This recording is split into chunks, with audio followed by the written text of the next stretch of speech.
The American Yawp, Chapter 9. Getting Forward. Section 1, Introduction. If the War of 1812 was a military rematch with Great Britain, it was also an opportunity to imagine a fresh start for the American nation. Indeed, by the end of the next decade, some aspects of life in the United States would seem unrecognizable to the members of the old revolutionary generation. That included the ways many people made a living, took part in politics, and conceptualized what it meant to be an American woman, man, or child. During these years, the country continued to seize indigenous lands in the West and South. Between 1816 and 1821, the United States grew by a state per year, adding Indiana, Mississippi, Illinois, Alabama, Maine, and Missouri. 24 states graced the Union in the 1820s, and the United States had thousands of miles of waterfront along the Mississippi River and the Gulf Coast, not to mention 500 million acres of Native American territory that already had been claimed in the Louisiana Purchase in 1803. For some younger white Americans, it was easy to imagine that national progress was inevitable. Some optimistically, and prematurely, proclaimed the decade after the war to be an era of good feelings in political life. Other Americans were not so confident. A free government, John Adams wrote anxiously to Thomas Jefferson in 1821, is necessarily a complicated piece of machinery, one that is not well understood by politicians, and still less by the people. Current events, both at home and abroad, gave these aging founders cause to worry about the future. The post-war years were also a time of American economic expansion. The Second National Bank of the United States, chartered in 1816, helped stabilize the American economy by regulating state banks, issuing a uniform national currency, and facilitating trade and economic growth. But the expansion of the national economy and the westward spread of statehood also meant the entrenchment, contrary to many people's earlier expectations, of the brutality of plantation slavery. By the late 1820s, it became much harder to imagine the end of racialized human bondage in the United States. National growth, both geographic and economic, brought major changes to the ways that Americans lived their lives and imagined their futures. Section 2, The Market Revolution. In the early years of the 19th century, Americans' economic drive, what one Baltimore newspaper in 1815 called an almost universal ambition to get forward, remade the nation. Water and steam power changed the way Americans could manufacture and move their products. Americans experienced what one influential historian dubbed a market revolution. Americans had previously led a mostly local existence, but the technologies of the International Industrial Revolution created a new national commercial economy.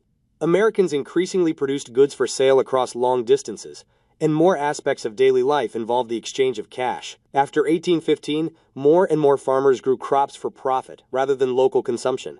Vast factories and cities arose in the North. Enormous fortunes materialized. The American middle class ballooned.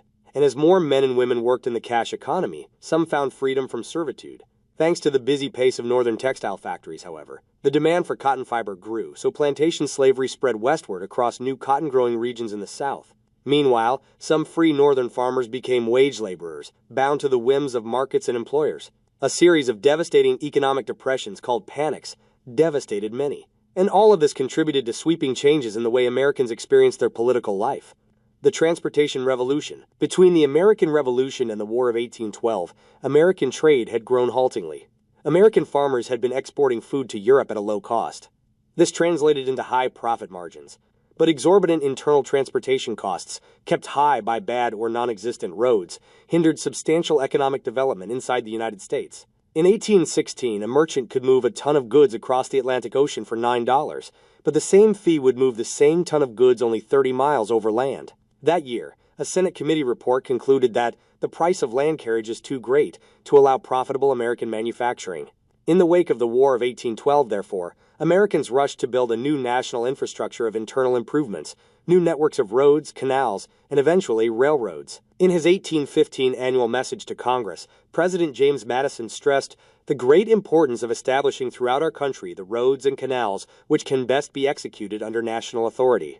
Although state governments continued to sponsor more of this kind of building project, the federal government's annual expenditures on internal improvements would climb to a yearly average of $1,323,000 during Andrew Jackson's presidency, which would end in 1837. Much of this so-called transportation revolution took place on the water. Robert Fulton had laid the groundwork even before the war by establishing the first commercial steamboat service on the Hudson River in New York in 1807. Soon, steamboats filled the Mississippi and Ohio rivers as well. By 1830, more than 200 steamboats moved up and down western waterways, and some of the transportation revolution's waterways were human-made. The most important moment in the revolution came when New York State completed the Erie Canal in 1825. This grand 363-mile-long artificial river linked the Great Lakes with the Hudson River, the New York City Harbor, and the Atlantic Ocean. Now, crops grown in the Great Lakes region could be transported to eastern cities, and goods from eastern ports and factories could make the reverse journey to Midwestern farmers. The success of New York's infrastructure project launched a canal-building boom in other regions. By 1840, Ohio would create 2 navigable, all-water links from Lake Erie to the Ohio River, extending the Erie traffic deep into the continent. With the development of canals, improved roads, and later railroads, the transportation revolution brought new settlers into the native lands west of the Appalachian Mountains. The journeys taken by 2 women less than 2 decades apart show how rapidly this western landscape changed. In 1810, Margaret Dwight left Connecticut in a wagon headed for Ohio Territory. Her trip was less than 500 miles, but it took 6 weeks to complete. Her journey was a terrible ordeal. The roads were so rocky and so gullied, she complained, that they were almost impassable. 10 days into the journey, at Bethlehem, Pennsylvania, it appeared to Margaret that she and her caravan had come to the end of the habitable part of the globe. She concluded that the reason so few are willing to return to the east from the western country is not that the country is so good, but because the journey is so bad. Less than 20 years later, the English traveler Francis Trollope made a similar journey in reverse, crossing the Allegheny Mountains from Cincinnati to the East Coast. At Wheeling, Virginia, her coach rolled onto the National Road, the first federally funded interstate infrastructure project. This road was smooth, and Trollope's journey across the Alleghenies in 1829 was a scenic delight. "I really can hardly conceive a higher enjoyment than a botanical tour among the Allegheny Mountains," she declared. The 90 miles of the National Road were to her a garden. In the years after Francis Trollope's journey, the pace of change only accelerated. If the transportation revolution began with road networks and waterways, it soon involved even greater changes in the ways people earn their living. It would be felt in family relationships, in the social status of different kinds of people, and in politics as well. Manufacturing. The changes that took place during the market revolution were directly related to a shift that was taking place in how workers made things for sale. This change started even before the transportation revolution began, but the increased flow of trade on roads and canals made it more significant. As early as the 1790s, merchants in New England began experimenting with powered machines by borrowing, or stealing, a new model of factory work from Great Britain. In 1789, a textile mill in Pawtucket, Rhode Island, contracted a 21-year-old British immigrant, Samuel Slater, to build machines to clean, combine, and spin yarn.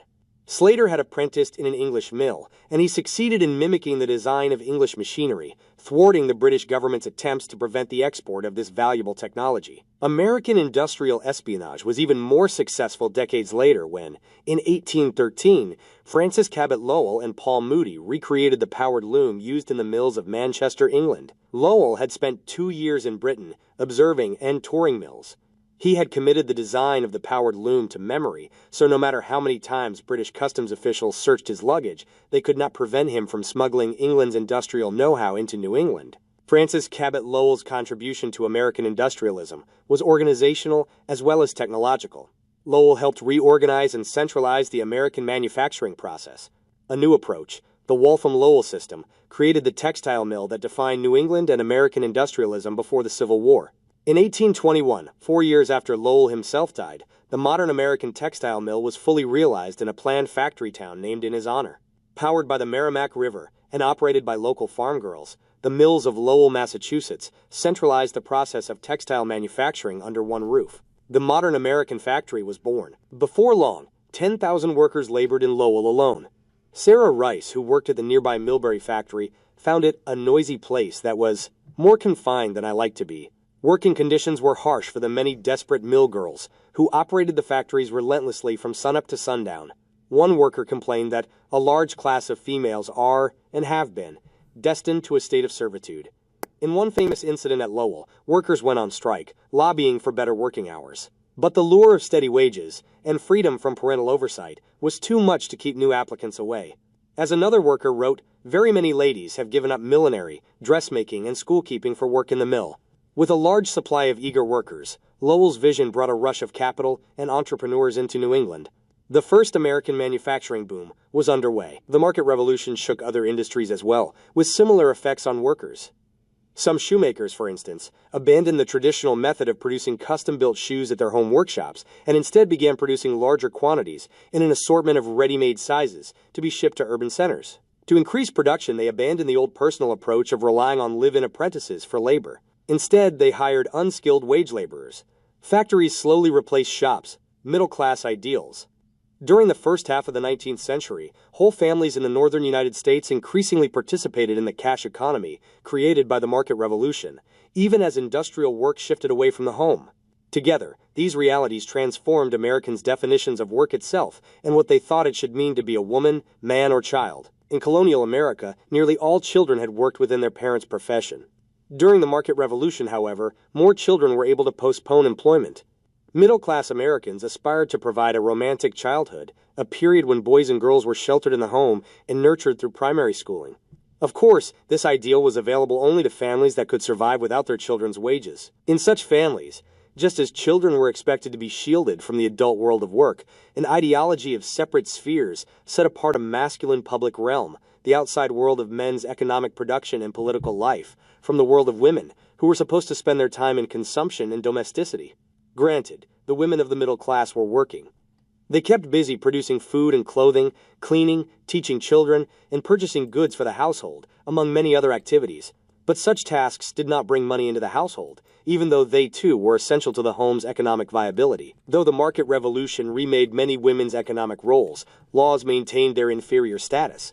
Upon marriage, women were rendered legally dead under the doctrine of coverture, the legal fiction that counted married couples as a single unit represented by the husband. In most cases, this meant married women's money and property belonged by law to their husbands. Women shopped on their husband's credit, and, at any time, husbands could terminate their wives' access to the market. Although a handful of states made divorce available, it remained expensive, difficult, and rare.